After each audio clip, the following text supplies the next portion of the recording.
In this video, let's talk about Dennis, the professional assassin and bounty hunter from the classic SpongeBob movie. Dennis is an interesting character because we don't really know much about his past. The movie doesn't give us any information on where he came from, what drives him, or how he ended up as a hitman. There are no clear answers to his backstory, but if we pay close attention to how he acts and what he looks like, we can start to piece things together.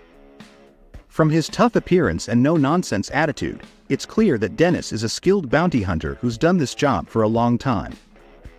He has a reputation for getting things done, and it's obvious that he's been through a lot. His work seems to come without any hesitation, and he doesn't mind doing whatever it takes to complete his mission. We also know that he works closely with Plankton, which tells us a lot about his character.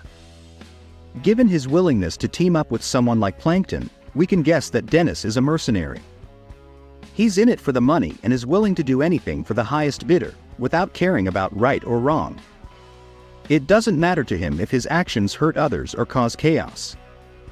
What seems to matter most is the thrill of the job itself, especially when it involves violence or asserting control over others. He clearly enjoys the power he has in these situations. The first time we see him in the movie is after Plankton realizes that SpongeBob and Patrick might ruin his big plan to take over Bikini Bottom. That's when he decides to bring in Dennis as his last resort. He wants to make sure that SpongeBob and Patrick never make it back with the crown. From this point on, Dennis becomes their relentless pursuer, making it clear that he won't stop until they're out of the picture. Throughout the film, Dennis's behavior shows us just how serious he is about his job. One thing you notice about him right away is that he doesn't tolerate being laughed at or confronted. We get a clear example of this when he comes across two guys who start laughing at him. Instead of letting it slide, Dennis loses his temper and rips their mouths off.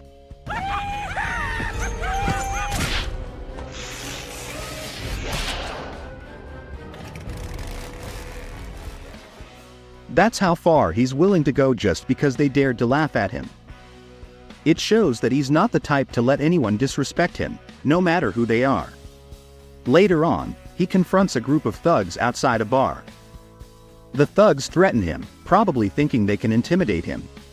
But Dennis isn't having any of it. Without missing a beat, he punches one of the thugs, sending him flying straight into the bar.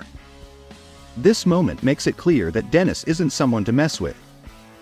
After all the chasing and attempts to stop SpongeBob and Patrick, his story comes to an end near the climax of the movie. After being squished by the huge boots of the Cyclops, he's not done yet. He gets back up and continues his pursuit of SpongeBob and Patrick, determined to finish what he started. But despite his relentless efforts, things don't end well for him. In the final moments, he takes a hard fall when he hits his head really badly on a boat, and that's the last we see of him in the SpongeBob franchise. Dennis's death marks the end of his time in the series, and while he might not have had a long-lasting run, his presence in the movie definitely left an impact. What made him stand out was how different he was from most other characters in the SpongeBob universe. He wasn't the usual goofy villain you'd expect in a light-hearted show. Instead, Dennis brought a serious, intimidating vibe to the table, which made him an unforgettable antagonist. His cold, no-nonsense attitude and his willingness to go to extremes made him a unique and memorable part of the movie, especially since the SpongeBob series is usually filled with quirky and comical characters. Even though he only appeared in this one film, Dennis became a standout character who brought a darker tone to the story.